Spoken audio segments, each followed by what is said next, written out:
So I'm the guy that got rid of my smartphone and switched to a dumb phone. As you can see, I have two dumb phones here. I wanted to tell you what life's been like. It's been over a year since I switched to having a dumb phone from having a smartphone. So let me go ahead and show you the differences between the Kyocera S2100 and the Kyocera Brio.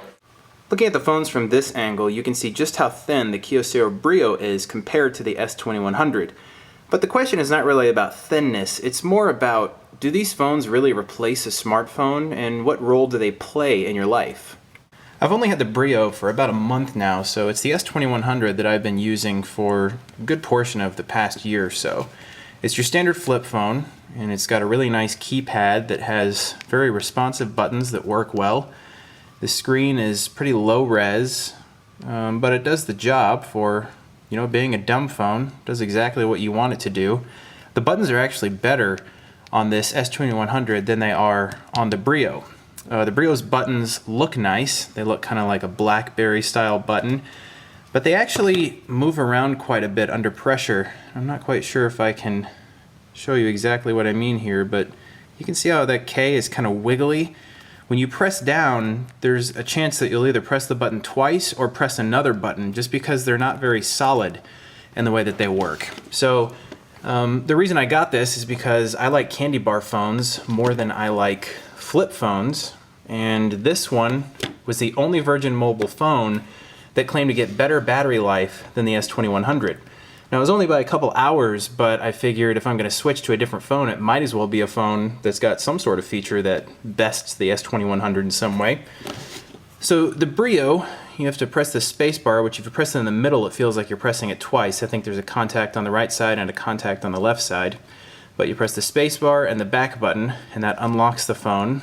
Then you can get into the menu, and you can see, I'm trying to show you exactly how I'm pressing my finger down here. It's very responsive. It's actually more responsive than the S2100 is. So it's nice, as far as messaging goes. You would think that's what this phone is all about because of the keyboard. But like I said, it's not so much fun using this keyboard. I thought it would be. I do like the call and end buttons, but these two buttons are pretty hard to press. It's not even something that muscle memory can get to remember where this messaging button is because it's so flat. These top keys here are very flat, and it's just hard to find out where it is. Also, when you're pressing this directional pad, sometimes you'll accidentally press the OK button because it's just this wobbly button in the middle that is almost a part of it, and you just press it all at once. It's kind of hard to go through the menus without accidentally selecting something you didn't mean to. So I do like this keyboard. I've gotten used to it, and I can type text messages with, maybe one or two mistakes per message, and that's not too much of a hassle, but this delete button is pretty hard to find, and although you can use the back button as a delete key, I prefer using the actual delete key.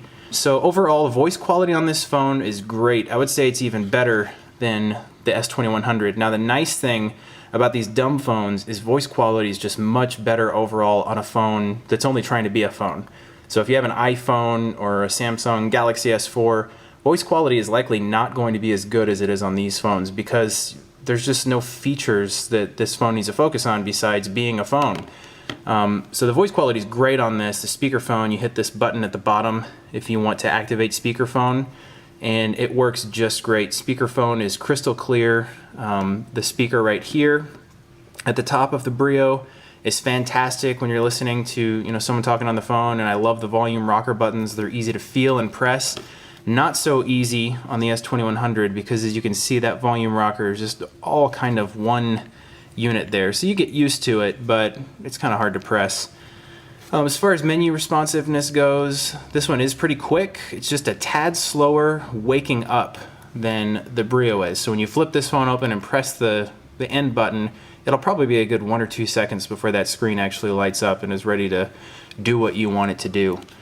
So I guess overall what I'd have to say is, living with a dumb phone, I've come to expect this sort of phone and this sort of experience.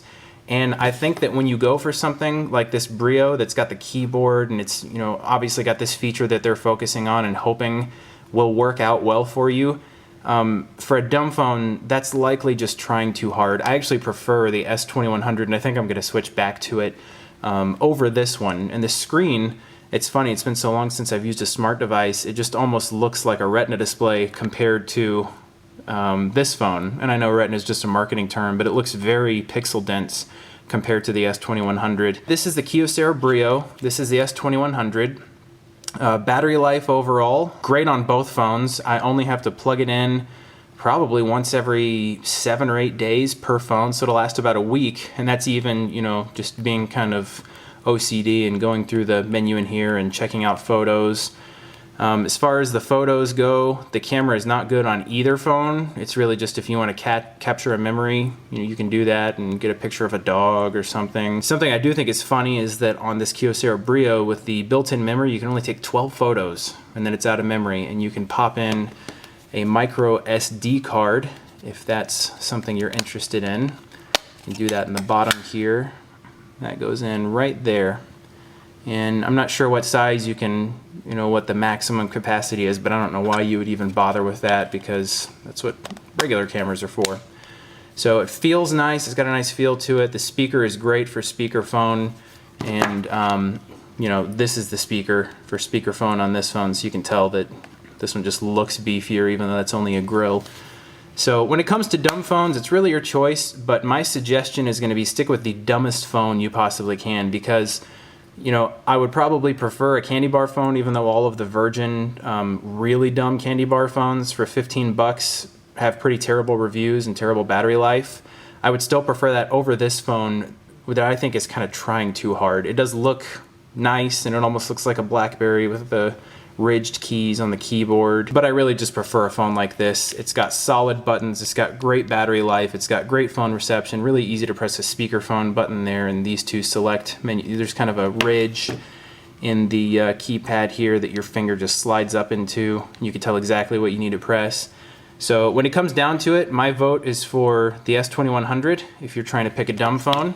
The Kyocera Brio is a nice phone, but like I said, it tries too hard, and it's just not worth it. I only got it for about 29 bucks after coupons and cash back, but I still prefer a simpler phone. If you have any questions, please let me know, and I will post links to both of these phones in the information tab of this video. Thanks for watching. I'm Casey from CaseyFriday.com.